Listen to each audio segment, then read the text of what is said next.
les lois sur le vol, donc des lois qui s'appliquent au Bnei Noach et évidemment aussi au Bnei Israël, l'interdiction de voler. L'interdiction de voler qui est dans les 10 commandements, ça c'est plutôt voler des personnes, mais il y a aussi l'interdiction de voler en général, voler les biens, donc qui est une mitzvah. Et vous c'est une des 7 mitzvot des Bnei Noach. Alors, cette mitzvah de ne pas voler, elle fait partie des mishpatim. Vous savez, il y a 3 types de mitzvot. Il y a les chukim, les edut et les mishpatim. Je vous donne en gros. Ça veut dire que c'est des lois logiques. C'est des lois, comment dire, à la limite, ça vient de la prophétie de Moïse aussi, mais est-ce qu'on a besoin d'une prophétie pour ça? Ces lois-là, en fait, elles sont très logiques. Pourquoi est-ce que j'ai besoin de la Torah pour me donner ces lois? Alors, la paracha, la section de la Torah qui nous parle du vol, entre autres, c'est la paracha de Mishpatim. Elle vient juste après la paracha de Yitro.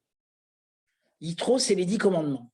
Les 10 commandements, ça s'est passé vraiment d'une manière céleste. C'est-à-dire que les Bnei Israël sont arrivés sur la montagne du Sinaï et donc il y a eu une vraie, comment dire, la montagne s'est mise à brûler et Dieu est descendu sur la montagne, il s'est adressé à Israël. Ça a été le plus grand miracle, comment dire, quelque chose d'incroyable, quoi. C'était vraiment quelque chose de céleste. Les lois sur le vol, a priori, c'est pas quelque chose de céleste, c'est quelque chose de très terrestre. C'est la raison pour laquelle, dès le début de la section de la Torah qui parle de ce type de loi, il y a un, comment dire, mishpatim, il y a un vav. Un vav en hébreu, ça veut dire et. C'est pour faire une liaison. Et voici les mishpatim. Les mishpatim, ce sont les lois logiques. Ce sont les lois qu'on aurait pu, à la limite penser qu'on peut se passer de la Torah pour ça. Pourquoi est-ce que ce vav, il est mis là, Rashi nous dit? C'est pour nous faire comprendre qu'elles sont tout autant célestes que les lois qu'on ne peut pas comprendre. Il y a des lois de la Torah qu'on accepte et qui ne sont pas vraiment compréhensibles.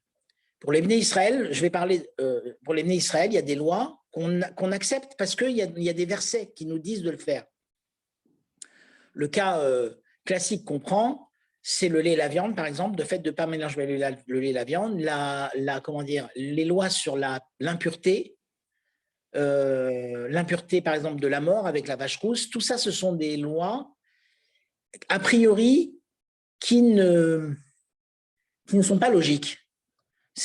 On le fait vraiment par soumission. Mais on ne comprend rien. Puisque même Salomon, le roi Salomon, il a dit sur la mitzvah de la vache rousse, vous savez, la mitzvah de la vache rousse, c'est une mitzvah qui consiste à sacrifier une vache rousse à l'extérieur du temple, à la brûler, prendre donc la cendre de cette vache rousse, la mettre dans une eau, comment dire, dans ce qu'on appelle les eaux de khatat, la mélanger, la mettre dessus, et ensuite prendre de l'origan et asperger la personne qui a été en contact d'un mort. Il va se purifier comme ça. C'est pas du tout logique. C'est vraiment une procédure, on ne comprend rien, on le fait par soumission. On pourrait croire que pour des lois comme le vol, il n'y a pas besoin de la même soumission. Pour le loi comme le vol, c'est logique que je ne dois pas faire préjudice à mon prochain. On pourrait penser que ce sont des lois qui sont uniquement soumises à la logique. Le problème de la logique, c'est que c'est quelque chose de limité. La logique, il peut y avoir une logique différente. Autrement dit, c'est relatif. La Torah vient nous dire ici, en nous mettant ce « et voici les lois, les mishpatim, c'est-à-dire les lois qui se comprennent,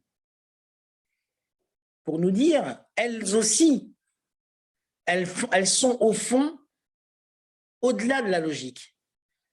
Elles sont divines, elles aussi. Alors, quelle est la raison pour laquelle elles se comprennent? Parce que mon cerveau, l'esprit humain va être capable de les capter, Oui, mais en réalité, c'est parce que Hachem a fait en sorte que ces lois vont pouvoir s'habiller dans l'esprit humain. Pour une raison, pour quelle raison, en fait? La raison, c'est que principalement la Torah, elle a été donnée du ciel, mais vous savez, il y a deux Torahs. Enfin, il y a une seule Torah, mais on dit qu'il y a la Torah écrite et la Torah orale. Vous savez ça, vous avez entendu parler de ça. Les deux, elles ont été données à l'époque de Moïse. Il y a eu la Torah écrite qui correspond aux premières tables, il y a eu le veau d'or et il y a eu les deuxièmes tables qui ont été façonnées de la main de Moïse. Ces deuxièmes tables, elles sont reliées aux premières, mais il y a un plus. Si vous voulez, il y a un autre aspect. D'un côté, il y a la teshuva qui s'est mise entre-temps, c'est-à-dire qu'il y a eu la faute du veau d'or qui nous a ouvert la porte au repentir. Comme on a vu ça la dernière fois, on a parlé de ce point-là. Je ne vais pas redévelopper aujourd'hui. Le repentir ne passe pas forcément par la faute. On l'a vu la semaine passée, le mois dernier, pardon. Le repentir, c'est une qualité qui peut s'atteindre sans passer forcément par la faute. Si vous voulez voir l'explication, allez voir le cours de la dernière fois, où là je détaille plus. Tout ça pour que la Torah, la même Torah, il y ait un mouvement dans cette Torah qui est à partir de l'humain jusqu'à Dieu. Il y a deux chemins. Il y a un chemin de Dieu vers nous et un chemin de nous vers Hachem. D'accord? Le but, quand on a reçu la Torah, ce n'est pas seulement de recevoir ce qu'Hachem nous a donné et c'est tout. C'est aussi, à partir de notre esprit, de pouvoir le rejoindre en faisant marcher toutes nos capacités. D'accord? C'est la raison pour laquelle il y a les deuxièmes tables qui ont été faites par la main de Moïse. Ces deuxièmes tables, on les a reçues le jour de Kippour. C'est là donc qu'on a commencé la construction du Mishkan. C'est par donc cette Torah-là donc, qui vient après la Teshuvah, qui est donc qui se fait à partir de l'esprit humain pour aller vers Dieu. Et les lois de Mishpatim, c'est-à-dire ces lois logiques, c'est pas qu'elles sont logiques parce que uniquement on les comprend. Elles sont logiques parce qu'à partir de notre logique, on va pouvoir atteindre Dieu dans un mouvement inverse de celui du départ du Mont Sinaï. Je ne sais pas si j'ai été assez clair. Mais c'est pour vous expliquer le contexte. Ces lois logiques, en réalité, elles restent tout aussi divines. C'est juste que c'est la relation homme-Dieu, elle n'est non plus seulement de recevoir quelque chose, mais de monter vers Hachem. Et c'est grâce à notre esprit, et c'est pour ça que la Torah, elle est tranchée en bas. Vous savez, dans la paracha de Netzavim, chapitre 30, verset... attendez une seconde. Chapitre 30, verset... Permettez...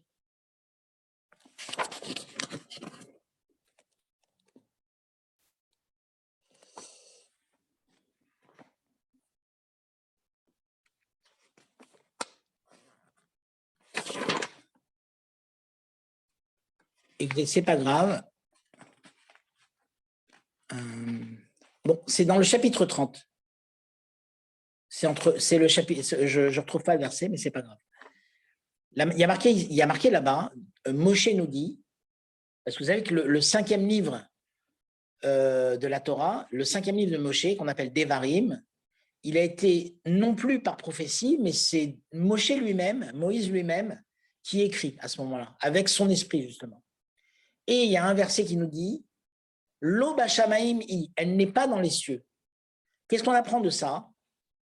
On l'apprend dans le traité talmudique de Baba Metzia. que la Torah ne va plus venir du ciel. Elle va être tranchée en bas. L'eau Bachamimi, ça veut dire elle n'est pas céleste, elle ne se trouve pas dans le ciel. La Torah ne se trouve pas dans le ciel. Alors, je vous illustre ça avec une petite histoire. Tout ça, on est en préambule. Après, on entrera dans les questions que vous m'avez demandées. C'est juste pour vous expliquer l'idée de toutes ces lois qui, a priori, on se demande pourquoi est-ce qu'on a besoin, comment est-ce qu'elles nous relient à Dieu, en fait. Parce que c'est des lois que même quelqu'un qui ne croit pas en Dieu, il va les faire de la même façon que quelqu'un qui croit en Dieu. Mais quelqu'un qui croit en Dieu, lui, il le fait, il sait qu'avec ça, alors la démarche justement des sages, pour les lois du vol, comme toutes les lois sociales, les lois logiques qu'il y a dans la section Mishpatim, c'est une démarche logique, mais Dieu lui-même suit la majorité, parce que Acharé Rabim Latot, en hébreu, ça veut dire d'après la majorité, cela penchera.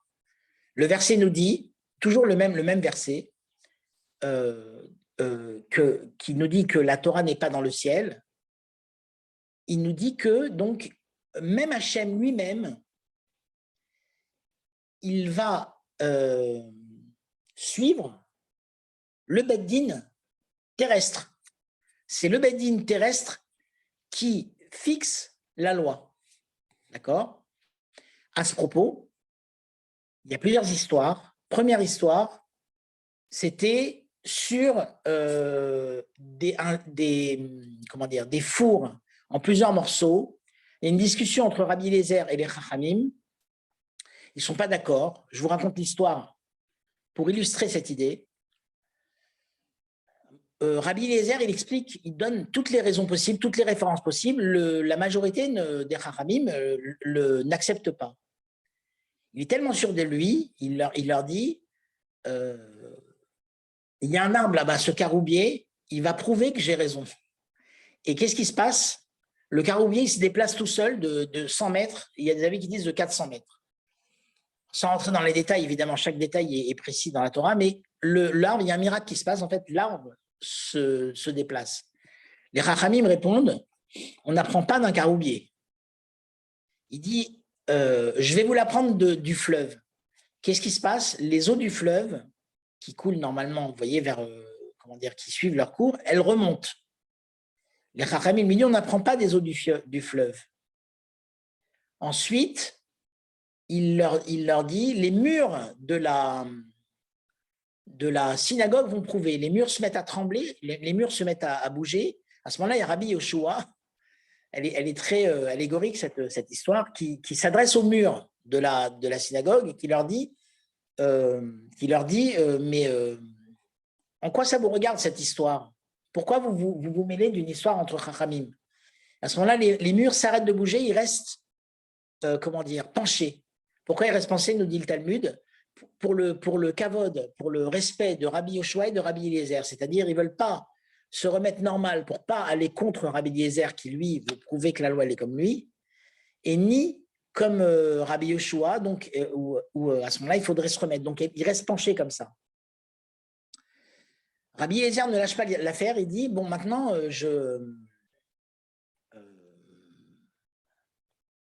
le ciel va le prouver. Et à ce moment-là, il y a une voix céleste qui sort du ciel et qui dit, la loi, elle est comme Rabbi Eliezer.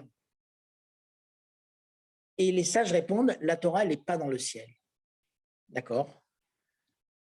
Ça veut dire quoi? Ça veut dire que vraiment, ça illustre que Dieu lui-même, le tribunal céleste et Dieu lui-même, ils vont suivre la décision humaine. Autrement dit, quand il y a des lois comme le vol, par exemple, qui ne paraissent pas du tout célestes, qui n'ont rien de céleste a priori, et que des hommes ils vont discuter comment la loi doit s'établir, non seulement c'est céleste, mais les cieux ils vont suivre la décision humaine. Pourquoi est-ce qu'ils vont suivre la décision humaine?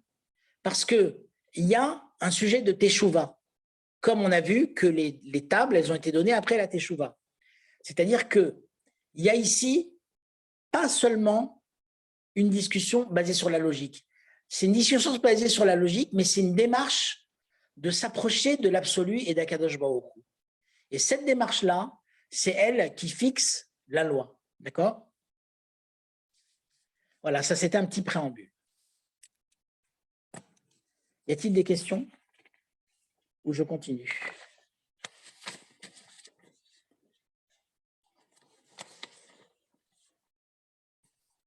Je continue. Alors,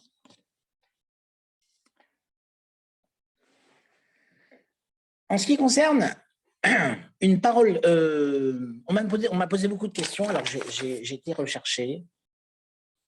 Permettez-moi de... voilà.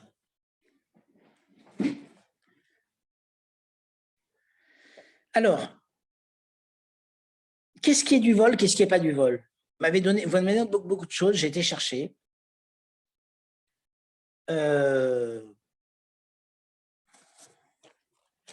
Permettez que je regarde les questions. Oui, c'est beaucoup de questions qui m'ont été envoyées par les uns et les autres. Et je vous ai tout retransmis. Tout à fait. Alors, je l'ai fait dans le désordre. D'abord, on va parler. Vous trouvez quelque chose dans un lieu public, un objet.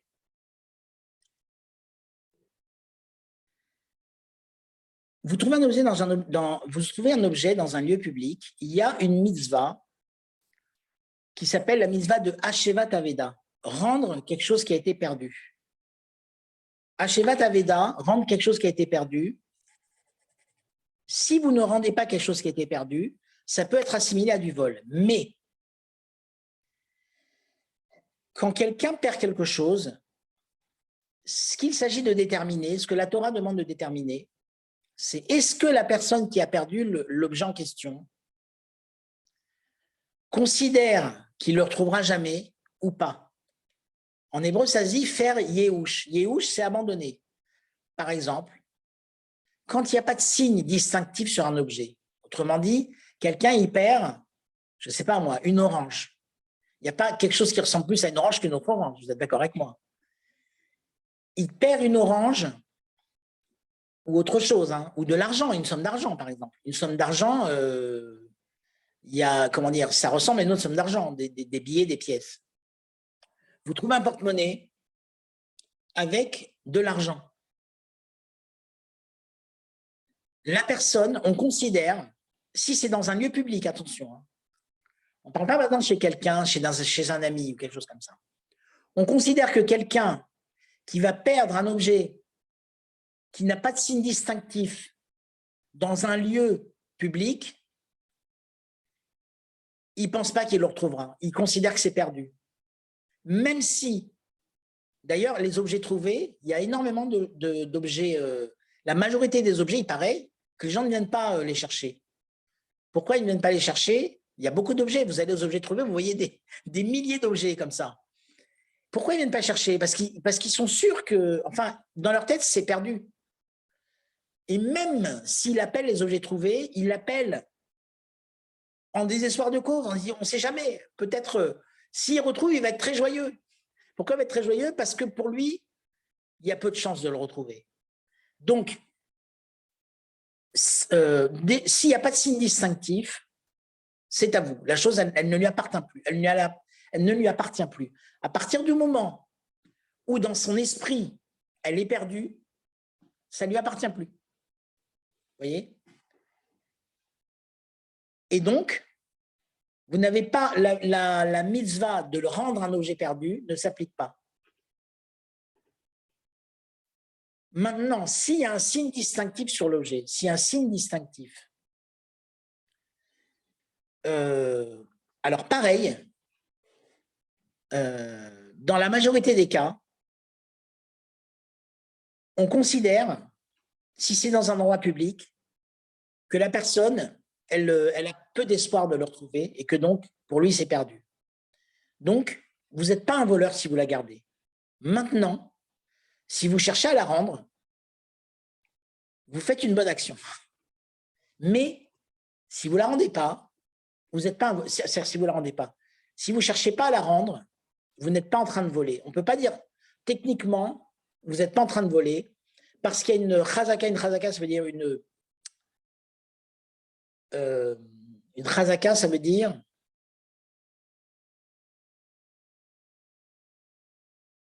comment traduire le mot chazaka? On considère en général que quelqu'un qui perd un objet dans un, je sais pas, on va dire, dans un train ou à la gare, il va faire des recherches, mais il a abandonné l'idée. Par contre, si vous croisez cette personne et que vous voyez qu'elle a vraiment un espoir de le retrouver, ça veut dire que dans son esprit, elle est toujours à elle. Et que, donc, si vous ne lui rendez pas à ce moment-là, autrement dit, si quelqu'un il va dans le train, il dit je suis sûr que je vais retrouver mon porte-monnaie. Je suis sûr que je vais le retrouver. Et il cherche partout. Et si vous voyez ça, alors là, si vous ne lui rendez pas, vous êtes un voleur. Vous comprenez? De toutes les façons, c'est bien de rendre.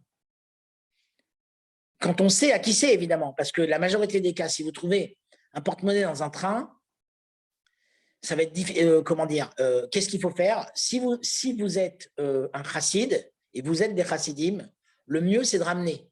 Et de ramener la somme d'argent. Parce que vous faites une mitzvah, vous faites une bonne action. Même si vous n'avez pas, vous, en tant que Ben Noir, vous n'avez pas l'obligation de le faire, vous faites une bonne action. Même le Ben Israël, il n'a pas l'obligation de le faire. Parce que quand vous perdez une somme d'argent dans un train, je dis un train, c'est un exemple, hein, quand vous perdez une somme d'argent dans un endroit public, en général, vous savez que vous ne le retrouverez pas. À la limite, vous vous dites, bon, j'ai mon portefeuille, j'ai laissé mes coordonnées dessus, peut-être quelqu'un il va m'appeler, mais je suis sûr que l'argent il aura disparu. C'est rare quelqu'un qui dit, moi je suis sûr que quelqu'un va retrouver, il va me rendre l'argent. Non, en général, on pense qu'il y a peu de chance. Et donc, si vous gardez l'argent, vous n'êtes pas en train de voler. Mais si vous êtes un chassid, le mieux c'est de le rendre quand même. C'est de, comment dire, le mieux, si vous êtes un chassid, c'est de faire cette belle action, de dire, eh ben voilà, si la personne, elle retrouve cet argent, ça lui fera une bonne surprise. Et même si c'est plus à lui, parce que lui, dans sa tête, il l'a perdu, c'est que c'était quand même à lui, donc il sera content de les retrouver. Voilà, voilà. Ça, c'est pour Hashevat Aveda. Alors, une autre question qui a été posée. Cette question, c'est est-ce que ça va pour ça? Vous avez des questions sur ça ou c'est bon? Attention, si c'est chez un particulier, c'est différent. Chez un particulier, quand vous perdez un objet chez un ami à vous, vous pensez que vous allez le retrouver. Il n'y a pas de chazaka, il n'y a pas d'idée reçue, il n'y a pas de certitude, si vous voulez, de présomption, voilà, j'ai trouvé le bon mot. Il n'y a pas de présomption que vous l'avez abandonné. Si vous perdez votre porte-monnaie avec de l'argent chez votre ami, chez un particulier, vous pensez que vous allez le retrouver. Donc, vous n'avez pas abandonné dans votre esprit la possession de cet objet. Donc, si vous le trouvez, vous, et que vous le gardez, à ce moment-là, c'est du vol. Vous comprenez? Vous étiez chez quelqu'un, vous avez trouvé un porte-monnaie, vous devez dire, il y a certainement un des invités qui a perdu son porte-monnaie. Il est là, avec l'argent, je le rends. Là, si vous ne faites pas ça, là, par contre, c'est grave. Vous êtes en train de commettre un vol. Parce que lui, dans son esprit, c'est des gens qu'on connaît, donc je vais certainement le retrouver. C'était mon ami, il doit être quelque part, je n'ai pas abandonné, donc il est à moi. Donc, si vous le retrouvez et que vous prenez quelque chose qui ne vous appartient pas. Vous comprenez l'idée? Par contre, dans un lieu public, ça ne lui appartient plus puisque lui, dans sa tête, il est perdu. Donc, vous n'avez pas l'obligation technique, l'obligation de lui rendre. C'est clair? Voilà. Oui, mais ça dépend ce qu'on appelle signe distinctif. Si c'est un portefeuille avec des papiers ou une carte bleue avec un nom dessus, on est quand même obligé, non, de rendre. Oui, bien sûr. Non, c'est-à-dire que l'argent qu'il y a dans le porte-monnaie, les gens, ils ne pensent pas qu'ils vont retrouver l'argent. C'est rare qu'on leur apporte l'argent qu'il y a dans le porte-monnaie. Donc, si vous le prenez, mais c'est pas bien, moi je vous parle techniquement. Ce qu'il faut, c'est rendre. Le mieux, c'est de rendre tout, évidemment. Mais est-ce que vous êtes un voleur? C'est ça la question, parce que la question qu'on va demander, c'est est-ce que c'est du vol? Alors, non, ce n'est pas du vol. Mais par contre, si elle a laissé ses coordonnées sur le porte-monnaie, il pense lui, oui. Alors là, oui, ça veut dire il a laissé pour qu'on l'appelle. Donc, c'est fort possible qu'il a un espoir. À partir du moment où il a un espoir, si vous le gardez, vous êtes un voleur. OK? Voilà. Mais ça ne veut pas dire qu'il ne faut pas rendre. Ça ne veut pas dire qu'il ne faut pas rendre, parce que nous, on est des chassidim. Donc, c'est bien de le rendre. Si vous ne le rendez pas, vous n'avez pas commis l'infraction de vol. Je ne parle pas du porte-monnaie, je parle de l'argent dans le porte-monnaie. Le porte-monnaie avec le nom dessus, oui. À ce moment-là, ça veut dire que la personne, elle a peut-être un espoir. Et si elle a un espoir, c'est encore à lui. Donc ce n'est pas à vous. Ce n'est pas à vous, vous n'avez pas à le prendre. OK? Voilà. Alors, maintenant, on m'a demandé, dans les temps creux dans le travail, voilà, vous êtes au travail et puis vous voulez téléphoner ou passer à une communication de personne urgence. Alors, ça, c'est une question quand même où il faut voir cas par cas, parce que c'est la même chose que ce qu'on vient de dire. Est-ce que le patron, est-ce que la direction, elle est tolérante par rapport à ça? Est-ce que c'est des pratiques qui se font souvent et on le sait, et la direction, elle sait que des fois, les gens, ils prennent des pauses et que des fois, ils passent des coups de fil avec le téléphone. Est-ce que c'est une administration, par exemple? Dans les administrations, ça se fait couramment. On le sait, la direction le sait. À ce moment-là, on peut considérer que la direction, elle ne va pas considérer qu'on la vole. Elle considère que c'est normal, c'est des pratiques qui se font. Le mieux maintenant, c'est de demander, évidemment, de dire, je suis au travail, je suis payé dans ces heures-là, je voudrais téléphoner. Est-ce que ça ne dérange pas? Il faut voir le chef de service, la réaction. S'il dit, oui, d'accord, mais faites vite, ça veut dire que si vous abusez, vous volez. Maintenant, il y a des travaux différents. Il y a des travaux, par exemple, il y a des tâches. Moi, j'avais un ami, il travaillait à la poste, il avait un travail à faire. Quand le travail était fini, il m'a dit, je restais 20 minutes sans rien faire. Donc, comme il ne fait rien, s'il va passer des coups de fil, tout ça, il n'est pas en train de téléphoner au lieu de faire autre chose. Au lieu de faire... Donc là, c'est certain qu'il ne vole pas. Mais si vous êtes en train de travailler et que vous allez faire moins de travail pendant votre heure, pas pendant votre pause, et que vous passez un coup de fil, alors c'est possible que vous êtes en train de voler à ce moment-là. Donc la meilleure des choses à faire, c'est d'aller voir le supérieur ou le patron, et de prévenir, de dire j'ai besoin de passer un appel, je préviens, voilà, est-ce que c'est possible? Ça ne mange pas de pain de faire ça. Et quand le patron va vous dire oui, vas-y, passe ce coup de fil, oui, il va vous dire bon, fais vite, ou bien il va vous dire oui, bien sûr, vas-y, téléphone, ne t'inquiète pas pour ça. Alors à ce moment-là, par rapport à sa réponse, vous allez faire. Mais bon, c'est sûr que si c'est mal vu et qu'il y a des horaires où il y a du boulot et que ça va manquer au travail si je passe des coups de fil, vous êtes un voleur à ce moment-là. Parce qu'ils ne sont pas contents, ceux qui vous payent, de ça. C'est par rapport au propriétaire, en fait qu'il faut voir. Est-ce que lui, ça le dérange ou pas? Si ça le dérange, oui, alors il vous paye. Ce moment-là, vous devez travailler pour lui. Vous ne le faites pas, il n'est pas d'accord avec ça. Donc là, c'est du vol. OK? Est-ce que c'est clair? Bon, je continue. Alors, on m'a demandé, enfin, c'était marqué, prendre un objet, emprunter un objet au travail. Oui. Est-ce que c'est du vol? Alors,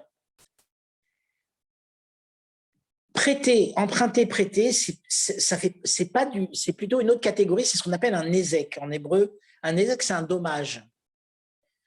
Emprunter à quelqu'un, même si vous ne le volez pas parce que vous allez lui rendre, vous lui faites un dommage en réalité. Pourquoi? Sans lui dire, hein, évidemment. On parle sans lui dire. Si vous lui dites et qu'il vous dit oui, Tu peux prendre, il n'y a pas de question. Vous prenez quelque chose sans lui dire. Au travail, il y a un objet, je ne sais pas moi, il y a un objet au bureau, vous en avez besoin pour ce soir. Bon, vous l'emmenez à la maison en vous disant, demain, je le ramène. Le lendemain, vous le ramenez. Bon, alors, c'est toujours le même problème. D'abord, un emprunt, normalement, ça se fait en demandant. Quand vous ne demandez pas, c'est un problème. Ce n'est pas un problème de vol, c'est un problème de dommage. Vous savez ce que c'est les dommages? Un dommage, c'est que c'est possible que la personne elle va en avoir besoin, elle va le chercher, elle ne va pas le trouver. D'accord? Vous n'êtes pas un voleur parce que vous allez le ramener le lendemain, mais vous lui avez créé un manque, puisque lui, au moment où il en avait besoin, vous l'avez pris sans le demander. Donc, vous n'êtes pas un voleur, mais vous avez… Alors, je fais une petite parenthèse ici maintenant, importante. Il y a un principe dans la Torah qui revient, et je ne vais pas vous donner une citation parce qu'il y en a trop, c'est dans Gittin, dans Baba Metsiya, dans Pirkei Avot, partout, on retrouve ça partout, c'est que les lois humaines qui se pratiquent, qui n'ont rien à voir avec vos 7 lois, elles sont comme les 7 lois. Vous entendez bien, c'est important ce que je dis. En hébreu, c'est Dina de Malchuta Dina. Toutes les lois du pays, toutes les lois qui se pratiquent, c'est le din. Ça veut dire, c'est comme si c'était une loi de la Torah. On ne peut pas dire, ah bon, je vais transgresser la loi parce que ce n'est pas dans les 7 lois. La loi du pays, c'est la loi. La pratique du pays, c'est la loi. Et on en parlera pour la parole donnée. Après, on en parlera pour ça quand on s'engage par la parole. Il n'y a pas de mitzvah de Ben Noir de s'engager par la parole. D'accord. Maintenant, on voit dans le Chumash que Yaakov, c'est un exemple, hein, il y en a beaucoup, on voit dans la Bible, dans le Chumash Bereshit, beaucoup d'engagements, de serments entre un personnage et un autre. Entre Avimelech et Abraham, entre Yaakov et Rachel. Yaakov et Rachel, qu'est-ce qui se passe? Yaakov, il s'engageait à se marier avec Rachel. Il a donné sa parole. Maintenant, ce n'est pas de sa faute. On lui a donné Léa, mais lui, il voulait Rachel. Bon. Vous savez que c'est interdit dans la Torah de se marier avec 2 sœurs. Mais la Torah n'a pas encore été donnée. Donc la Torah, pour l'instant, c'est une khumra. Ça veut dire c'est la Torah. Bien qu'on sait que les Avot, c'est-à-dire Abraham, Isaac, Jacob, ils faisaient toute la Torah, ils n'avaient pas encore la mitzvah de la faire, parce que c'était avant l'époque du don de la Torah. Donc, ils le faisaient de la même manière que vous, quand vous trouvez de l'argent, vous allez le rendre. C'est un plus. C'est pas obligé. Ils le faisaient en un plus. Par contre, la parole donnée à cette époque, c'était quelque chose de très, très, très important. Donc, il a donné sa parole à Rachel. La parole qu'il a donnée à Rachel, ça, c'était quelque chose d'immuable à l'époque. Et donc, ça passe avant. Et donc, il va se marier avec 2 sœurs pour ne pas casser la parole donnée. Vous voyez? Bon. Alors, on va en reparler après. Revenons où j'en étais, pardon. J'en étais à emprunter, c'est ça? Emprunter. Si vous avez emprunté et que vous avez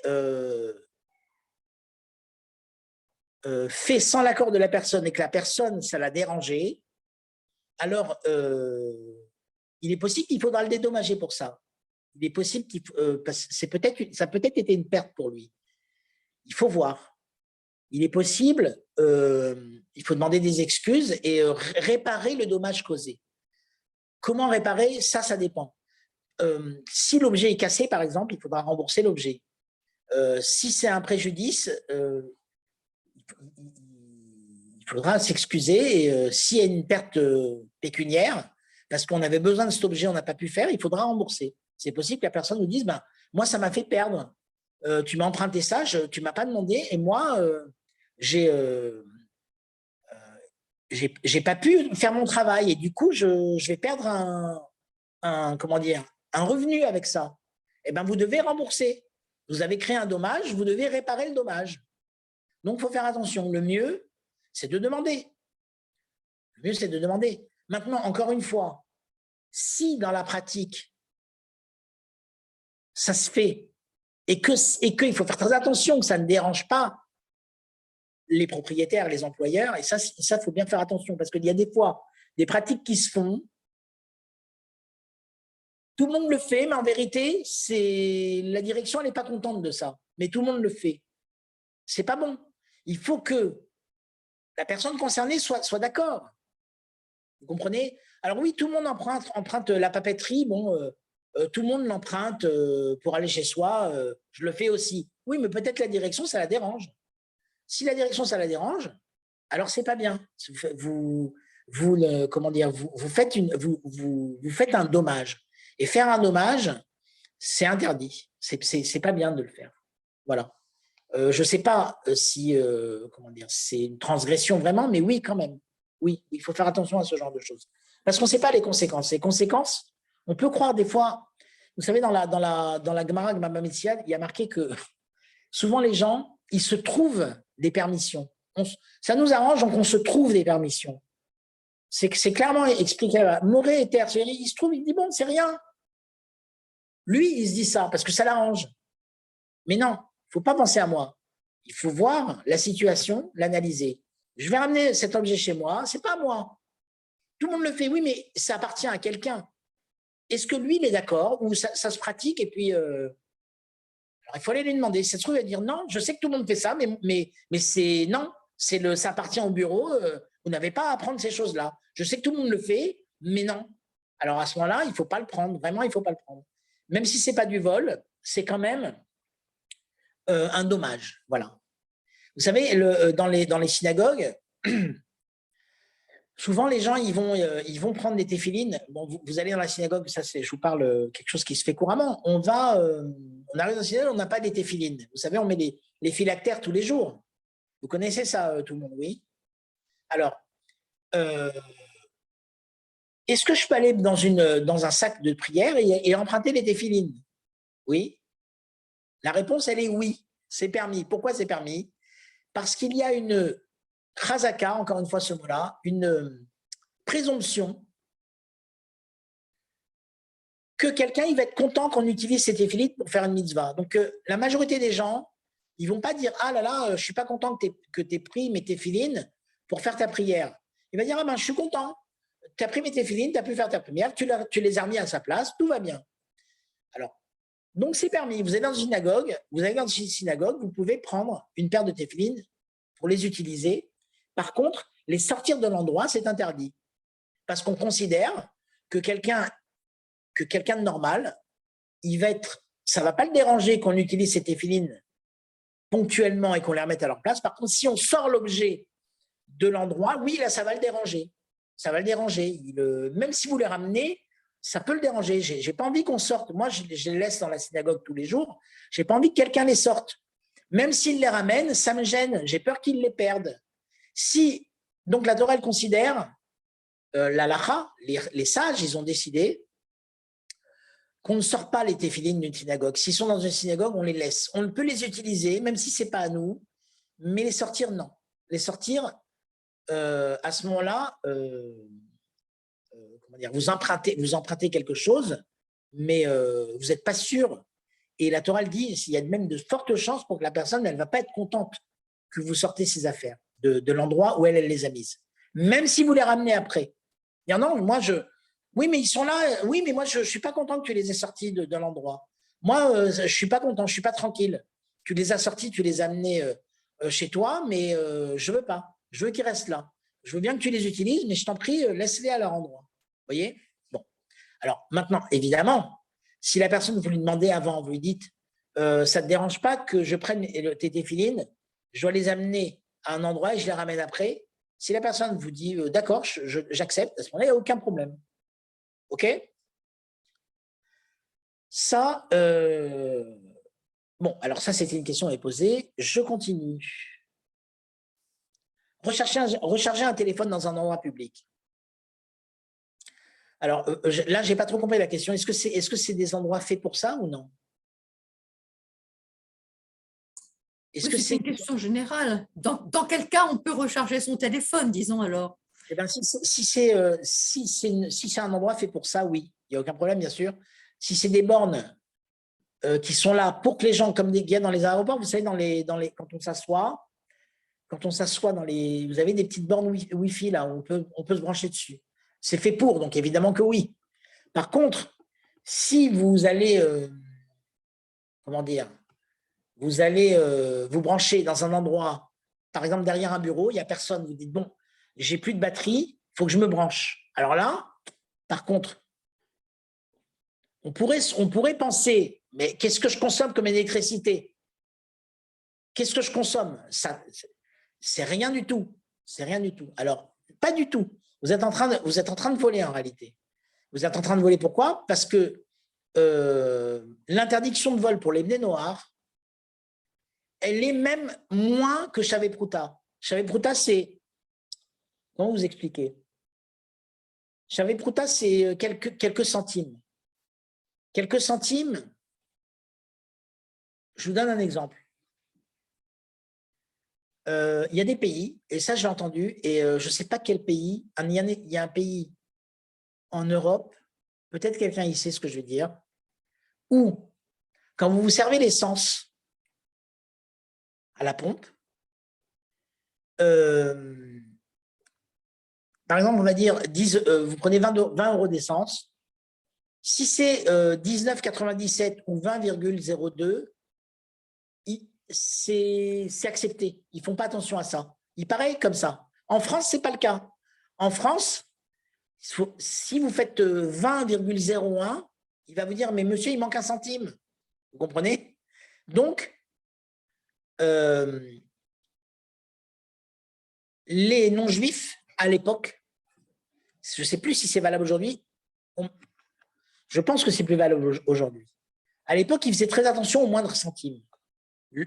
Chez les juifs, non. Chez les juifs, ils disent, bon, il manque 5 centimes, ouais, c'est bon. J'ai 19,95, c'est bon, tu peux y aller. Mais dans les pompes à essence à Paris, par exemple, vous allez mettre 20 €, vous arrivez à la caisse avec 19,95, le pompier dit, monsieur, il manque 5 centimes. Il manque 5 centimes. Excusez-moi, j'ai que 19,95. Au revoir. Non, non, il n'y a pas au revoir, mais moi, monsieur, c'est comme ça que ça se passe vraiment. Écoutez, je pensais avoir bien compté, il manque 5 centimes. Oui, mais moi, je suis désolé, 20 €, c'est 20 €. Vous comprenez? Alors là, puisqu'il pense ça, oui, vous lui volez 5 centimes, c'est vraiment un vol. Alors, c'est rien, 5 centimes, c'est moins que Chavez Prouta, oui, mais pour lui, c'est important. Pour lui, c'est important, je ne sais pas pourquoi, par rapport à son patron, parce que si tout le monde fait ça, il y a 200, je ne sais pas moi, 1000 personnes qui viennent chaque jour. Donc, pour lui, c'est important. Ça dépend du contexte.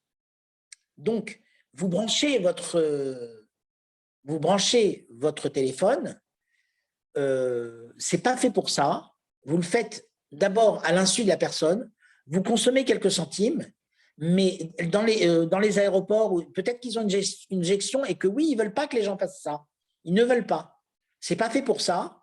Vous le faites, vous dites c'est rien. Non, c'est pas rien.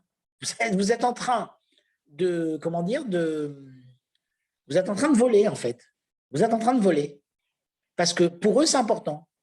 Si tout le monde se met à se brancher toute la journée, c'est pas fait pour ça. Et voilà. Vous comprenez? Alors, je ne sais pas si on peut dire que c'est du vol, parce que vraiment, est-ce que ça coûte vraiment quelque chose de brancher ça, de se brancher sur la borne USB? Ça, je ne sais pas. Mais en tout cas, si la personne n'est pas d'accord, si ce n'est pas là à cet effet, de toutes les façons, c'est un dommage. C'est un dommage, même s'il n'y a aucun dommage, là, le propriétaire, même si c'est l'État, n'est pas content, n'a pas mis ça pour ça. Et vous êtes venu vous brancher sans demander. Donc non, il ne faut pas le faire. Il ne faut pas le faire. Maintenant, que ce soit du vol, ça, j'en suis pas sûr. Mais en tout cas, ce n'est pas une bonne action. Le mieux, c'est de demander. Le mieux, c'est de demander. Comme ça, vous êtes tranquille. OK?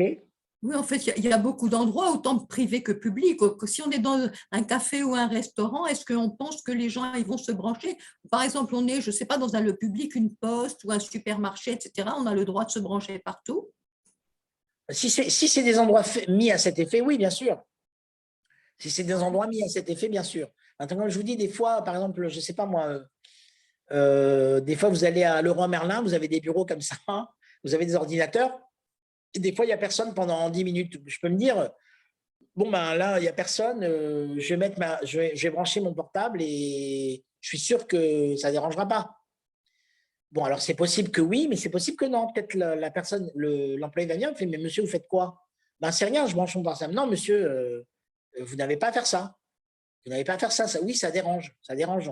On a notre bureau. Si tout le monde commence à venir se brancher comme ça à la, comment dire, à la sauvage, ça ne va plus. Donc à ce moment-là, comment dire, vous produisez un dommage, même s'il est léger, même s'il est, mais oui, vous cassez l'ordre établi et vous faites un dommage et donc vous faites une transgression. Vous faites une transgression de la Torah parce que la loi de l'endroit, la loi du pays est la loi. Même si ça ne s'appelle pas du vol, et si jamais ça ne s'appelle pas du vol, c'est quand même une transgression. OK? Est-ce clair? Alors, on m'a demandé, on vous rend un trou rendu. Vous allez dans un endroit, on vous rend sur 20 euros au lieu de vous rendre sur 10 euros. Alors là, encore une fois, c'est pareil, ou un article non compté.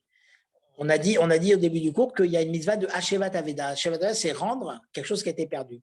Donc, vous n'avez pas à garder l'objet en plus. Vous devez dire, vous vous êtes trompé, vous ne m'avez pas compté l'objet. Oui, il faut le faire. Il faut le faire, sinon, c'est du vol. Là, vraiment, c'est du vol.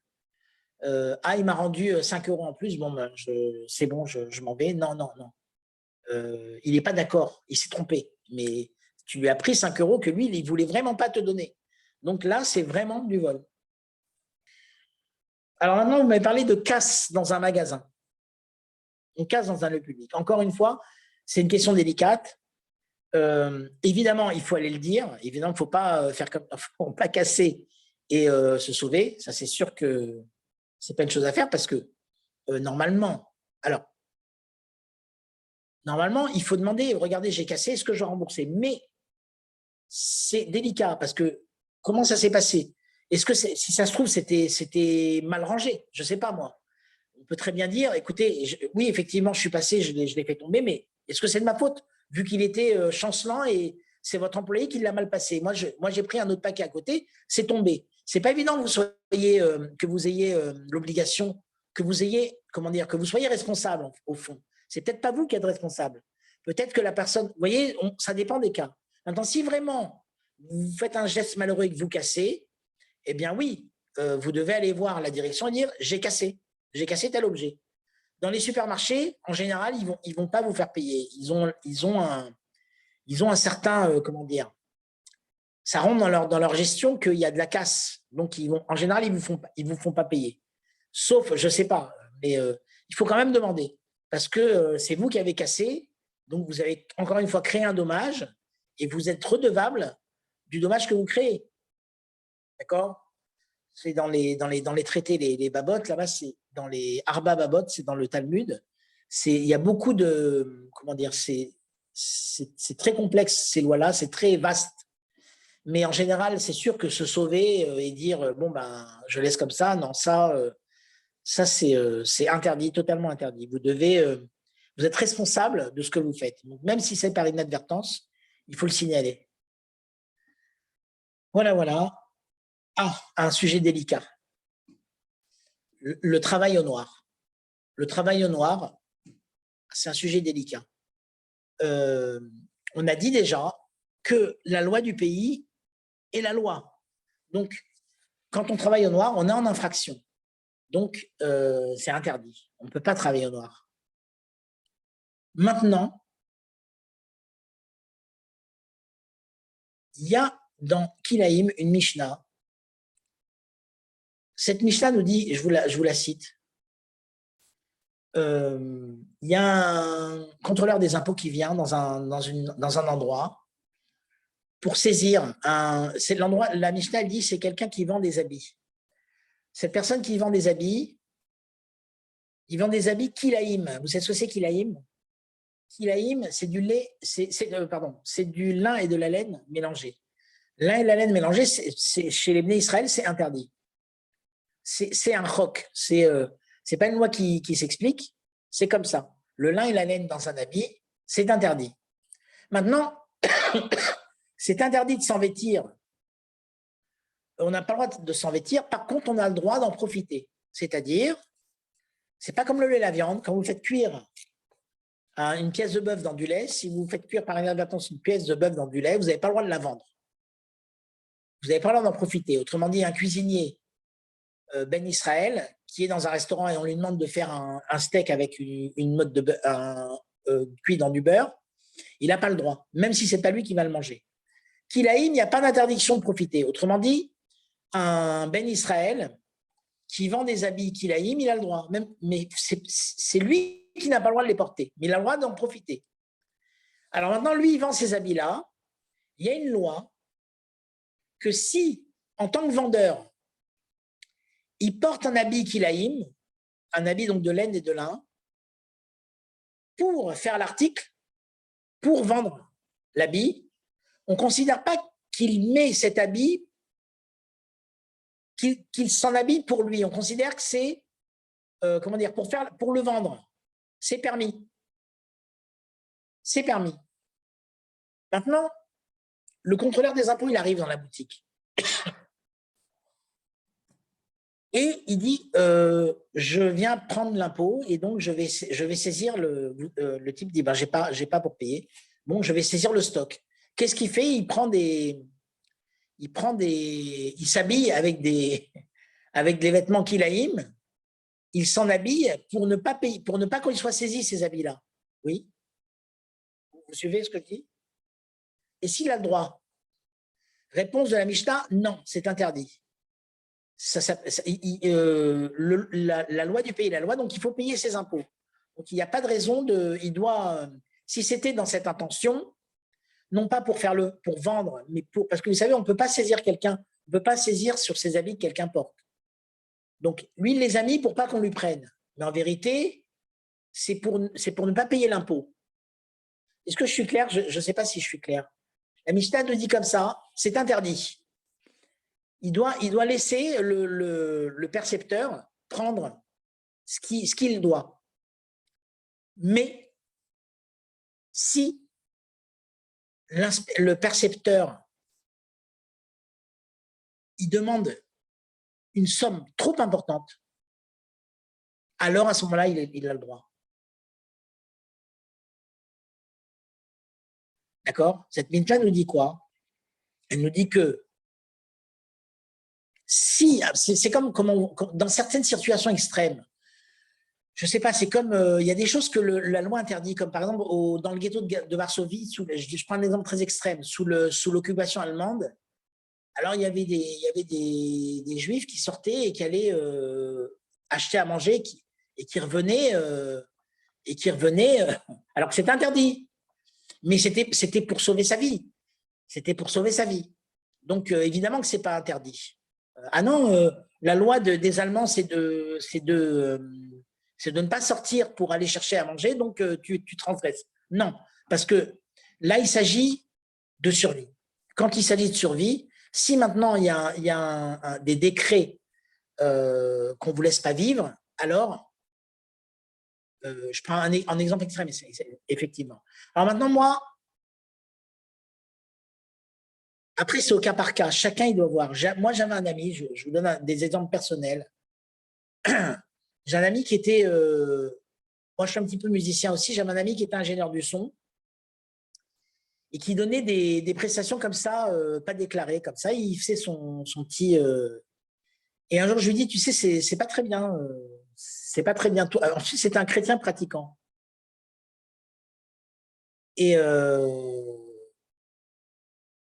il m'a dit, je sais, mais justement, je suis en train de monter une structure pour sortir de l'illégalité, pour vraiment faire les choses bien, pour ne pas pour ne pas, comment dire… donc, il a monté sa société, il a travaillé avec facturation, etc., tout dans les règles. Et à un moment donné, il a arrêté la société. Il a recommencé comme avant. Et je lui dis, ah, mais pourquoi? Il m'a dit, parce que si je me mets dans ce système-là, je ne m'en sors plus du tout. Je me retrouve dans une situation où je travaille pas 35 heures, le double, et je gagne même pas ma vie. Donc, je n'ai pas le choix. Je dis, écoute, je sais pas quoi te dire, change de métier ou… il m'a dit, oui, mais je n'ai pas le choix. Alors, comment répondre à des gens dans ces situations-là? Je ne sais pas. Parce que c'est compliqué. Après, c'est au cas par cas. Chacun, il doit… Normalement, il faut faire les choses régulières. Le mieux c'est de faire tout légal. C'est par rapport à HM et par rapport au pays, le mieux, c'est de faire tout légal. Maintenant, il y a des gens qui se permettent, quand on se permet de faire ça, est-ce qu'on a raison, est-ce qu'on n'a pas raison? Moi, le conseil que j'ai à donner, est-ce qu'on est voleur ou pas? Le conseil, alors, c'est sûr qu'il y a maintenant, je ne parle pas de quand quelqu'un vraiment… il y a des gens qui disent, c'est ce qu'ils disent eux, hein, moi, je suis pas commerçant, donc si on ne fait pas ça, on ne s'en sort pas. Si on ne fait pas ça, on ne s'en sort pas. Vous voyez? Qu'est-ce qu'il faut faire? Je ne sais pas quel conseil donner. Le mieux, c'est de faire tout légal. Il faut faire tout légal. Il faut rentrer dans la légalité. À la limite, changer de métier. C'est comme, vous savez, les chauffeurs Uber. Les chauffeurs Uber doivent tout déclarer à la TVA, ils doivent tout déclarer à leur plateforme, ils doivent payer leurs charges et tout ça. Et finalement, ils travaillent des heures folles pour gagner des tout petits salaires. Et il y en a qui disent, on est obligé de ne pas déclarer un petit peu pour survivre, parce que c'est une question de survie. Vous voyez? Alors, c'est délicat. C'est délicat. Moi, ce que je leur dis, c'est de changer de métier, en fait. Le mieux, c'est ou d'avoir une grosse société pour faire des gros bénéfices et s'en sortir, ou bien d'être salarié. Auquel cas, il n'y a aucun problème. Maintenant, sortir de la légalité, ce n'est pas évident. Vaut mieux éviter. Maintenant, est-ce qu'on est un voleur? Je ne peux pas vous répondre à ça. Je n'ai pas de réponse. Vraiment, je n'ai pas de réponse. Moi, cette personne-là qui était ingénieur du son, je sais que ce n'était pas du tout un voleur, mais il n'arrivait pas sans ça. Bon, je ne sais pas quoi vous dire. Alors, changer de métier, lui, il a fait des études pour ça. Donc, je ne sais pas, je n'ai pas de réponse. Voilà. Le mieux, c'est d'être dans la légalité à 100%. Voilà. Mon raisonnement. Parce que c'est quand même divin tout ça, n'oublions pas. C'est quand même, on a dit au début du cours que c'est divin. C'est Dieu qui nous dit que la loi du pays est le pays. Donc normalement, il n'y a pas de raison qu'on ne s'en sorte pas. Mais on a cette Mishnah dans Kilaïm qui nous dit que si c'est trop et qu'on ne peut pas, alors c'est pas pour voler, c'est pour survivre. C'est la Mishnah qui dit ça. Quand ils exagèrent, parce que il n'y a pas que les riches qui payent des impôts. Il y a des fois des gens, on leur met des charges, des trucs, et ils n'arrivent pas. Alors, voilà, je ne sais pas quoi dire. Cette Mishnah, elle dit, à ce moment-là, il peut mettre le pull. Il peut mettre le pull si c'est vraiment trop, si on lui demande trop. Oui, il sauve au moins ça. Alors maintenant, prendre le temps à quelqu'un. Prendre du temps à quelqu'un, c'est la question que… Prendre du temps à quelqu'un, ça dépend. Si par exemple, c'est pas du vol, je ne pense pas que ce soit du vol, mais c'est… encore une fois, c'est un dommage. Mais du vol, non, c'est pas du vol. Ça ne rentre pas dans la catégorie du vol. Même si on va dire, quelqu'un il va vous dire, oui, tu m'as fait perdre une demi-heure, j'aurais pu travailler, j'aurais pu gagner, ça ne s'appelle pas du vol. Est-ce que c'est un échec? C'est possible. Ça, il faut voir, c'est au cas par cas. Comment ça s'est passé? Dans quelles conditions? C'est un peu trop flou comme question. Faire perdre du temps, il faudrait des questions plus précises par rapport à ça, que je puisse aller voir dans le Shulchan Aruch si la question elle est abordée. Parce que là, je ne sais pas comment dire. En tout cas, ce n'est pas bien, c'est sûr. Vous savez, des fois, des trucs tout bêtes. Mais quand quelqu'un il passe devant l'autre, on fait la queue, il passe devant moi. Voilà. Les gens, ils se mettent et voilà, ils passent devant. Alors, est-ce qu'il m'a volé? Il m'a volé. Alors, est-ce qu'il m'a pris du temps? Mais est-ce que ça s'appelle un vol? Il m'a pas pris quelque chose de matériel. Est-ce que c'est bien ce qu'il a fait? C'est sûr que non. C'est sûr que non. C'est chutzpah. Chutzpah en hébreu, ça veut dire c'est culotté. C'est de l'aplomb. Il a vraiment de l'aplomb. Cette personne-là, elle a de l'aplomb. C'est pas bien de faire ça. Il faut attendre son tour, bien sûr. Il faut. N'oubliez pas qu'on est des chassidés au motolam. On est des chassides des peuples. Un chassid, il laisse passer. Un chassid, c'est sûr qu'il garde sa place. Il va même pas dire excusez-moi, j'ai que 3 articles, je passe devant. Non. C'est fatigant quand les gens qui font ça. Non, tout le monde attend, tout le monde attend. Faut pas. Ils ont fait des caisses spéciales pour 2-3 articles, mais je pense pas que ce soit du vol. Mais en tout cas, c'est sûr que de toutes les façons, vous savez, Hachem, comment dire, tout est comptabilisé. Vous savez ça. On a tous une fiche où tout est marqué. C'est sûr que devant Hachem, on devra dire non. Pourquoi on nous demandera pourquoi tu passes devant comme ça? Pourquoi tu fais ça? Est-ce que tu as respecté l'autre en faisant ça? C'est sûr que non. Donc non, c'est pas une bonne chose, même si c'est pas du vol. D'accord?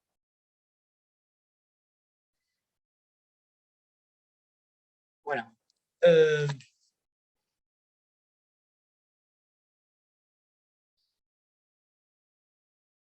Si on a oublié de rendre, quelqu'un nous a prêté quelque chose, on a oublié de rendre. Est-ce qu'on est responsable? La réponse, vous savez ce que c'est Mézid et Shogeg? Mézid, c'est quand vous faites quelque chose volontairement. Je t'ai pris ça et je ne te le rends pas parce que voilà. Là, vous êtes un voleur, vraiment. Shogeg, c'est quoi? Vous avez oublié de lui rendre. Vous êtes quand même responsable. Autrement dit, quand on fait quelque chose involontairement, on est responsable. On apprend ça des villes Arémiclate. Vous savez, les villes de refuge, c'est quoi? C'était pourquoi les villes de refuge? C'était pour les assassins non intentionnels. Ça veut dire quoi? J'étais là, je coupe un arbre, le fer de mâche s'est détaché, il a tué quelqu'un. J'ai rien fait. J'ai pas fait exprès. J'ai oublié. Enfin, j'ai pas oublié. J'ai rien fait. Tu es responsable. Ne crois pas, il n'y a pas de hasard. Si ça s'est passé, cette chose-là, si tu étais irréprochable, normalement, ça ne doit pas t'arriver une chose pareille. C'est qu'il y a un problème chez toi et oui, tu es responsable. Si tu oublies de rendre quelque chose que tu dois rendre, il y a un problème chez toi. Normalement, tu empruntes quelque chose, tu dois marquer un petit post-it et dire « je dois rendre à cette personne ». Il faut être consciencieux dans le bien. Et bon, là, c'est à peu près, oui. À peu près, et puis bon, j'ai oublié, c'est pas de ma faute. Non, non, on est responsable. Même si vous n'êtes pas un voleur, parce que vous avez vraiment oublié, mais il faut faire attention à ce qu'on fait. Il faut faire attention. Cet objet ne nous appartient pas, et en attendant, il reste en votre possession. Par exemple, les livres. Très souvent, on emprunte des livres et on ne les rend pas. C'est très courant, ça. Et même des fois, dans les synagogues, on prend un livre, on dit, bon, j'ai besoin d'étudier, je le prends, mais je le ramènerai. Et puis, on ne le ramène pas. Bon, là, c'est vraiment du vol et on ne se rend pas compte. On croit que c'est rien, mais c'est vraiment du vol. Parce que la synagogue, en général, elle ne veut pas qu'on enlève le livre. Et nous, on l'a emprunté, mais finalement, on ne le rend jamais. Donc, donc dans les faits, on a pris quelque chose et c'est pas que vous étiez un voleur intentionnel, vous êtes dit, bon, je vais voler à la synagogue le livre, mais dans les faits, vous êtes quand même responsable. Moins que si vous étiez un voleur intentionnel, mais le résultat est le même. Vous avez enlevé les livres à la synagogue. Alors que la synagogue n'était pas d'accord dans l'idée de le ramener, puis après, vous oubliez de le ramener. Ou quand on emprunte un livre à un ami, on dit « Ah, je te l'emprunte, je te le rends tantôt, je te le rendrai », et puis on ne le rend jamais. On le rend même pas dans des années. Voilà, c'est une pratique très courante, ça, de ne pas rendre les livres. C'est pas bien. Il faut faire attention, il faut être pointilleux. On emprunte un livre à un ami, il ne me l'a pas donné, il me l'a prêté. Donc, je dois lui rendre. je dois lui rendre, je vais lui dire, tu sais, je te le rendrai. Le mieux, c'est de faire, tu sais, je te le rendrai dans 2 semaines. Je vais, le temps que je le lise, et je te le rendrai. Et faire attention, une fois qu'on l'a lu, d'aller lui dire, tiens, je te rends ton livre.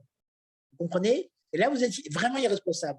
Si vous n'avez pas cette démarche, même si vous n'êtes pas vraiment un voleur, vous avez une responsabilité et vous êtes voleur inintentionnel. Vous êtes shogeg. Oui, sans le vouloir, vous avez volé.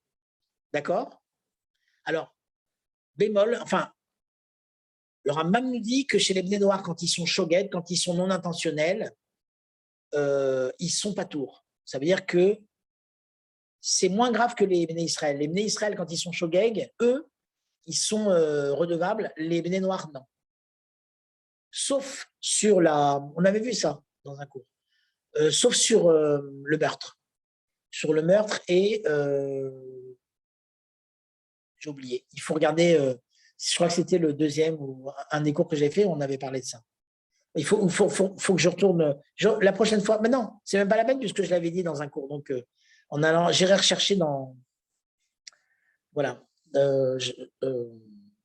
Donc, le Ben Noir, quand ce n'est pas intentionnel, il ne porte pas la responsabilité. Parce qu'il faut quand même savoir que, d'après la Torah, quand un Ben Noir il vole, il est chayav mita. Ça veut dire qu'il est passible de mort. C'est très dur, mais il n'y a que 7 lois. Donc, ces 7 lois, elles sont vraiment très, très graves pour le Ben Noir. Donc, le vol, pour un Ben Noir, c'est très, très grave. Pour un Ben Israël aussi, c'est très, très grave. Sauf que le Ben Israël, il n'est pas chayav mita, parce que sur le vol, il n'est pas chayav mita. Il transgresse la Torah, bien sûr, mais on ne va pas le tuer pour ça. Le Ben Noir, normalement, s'il y avait les tribunaux, puisque c'est une des 7 mitzvot, c'est les tribunaux, c'est quoi les tribunaux? C'est normalement, ceux qui ne respectent pas les 7 lois, ils doivent être mis à mort. Mais si c'est un voleur intentionnel, si c'est vraiment un voleur, qui vole intentionnellement, là, ce n'est pas le cas. Vous avez oublié dans le livre, vous avez volé inintentionnellement. OK? Alors, je crois qu'on a fait le tour. Ah, oh là là, on a dépassé l'heure, non? Ça fait combien de temps? Ça fait plus d'1 heure que je parle? Oui, 1h20. Ok, je m'arrête. Je m'arrête là. Je suis désolé. C'est passionnant, en tout cas. Personnellement, j'ai trouvé ça passionnant. Ah oui, Très, écoutez, très merci intéressant. beaucoup. Et voilà, j'espère que ça vous aura plu et que vous allez, grâce à ça, pouvoir faire attention à bien pratiquer les 7 lois. Et puis, s'il y a des questions, n'hésitez pas. Moi, j'irai faire. J'ai pas assez fait de recherche là cette fois-ci, mais si j'ai le temps, bien sûr. Si vous avez des questions, c'est bien comme ça, je trouve. Vous avez des questions, vous les posez et je les traite pendant le cours. Si vous voulez qu'on continue comme ça, avec plaisir. Ah oui, mais c'était très bien, c'est très précis, tout ce que vous avez dit, très détaillé. Moi, je trouvais, enfin, vous pouvez dire votre avis. Moi, j'ai trouvé que c'était vraiment Moi, j'ai trouvé passionnant. très bien aussi. Oui, oui. Oui, oui.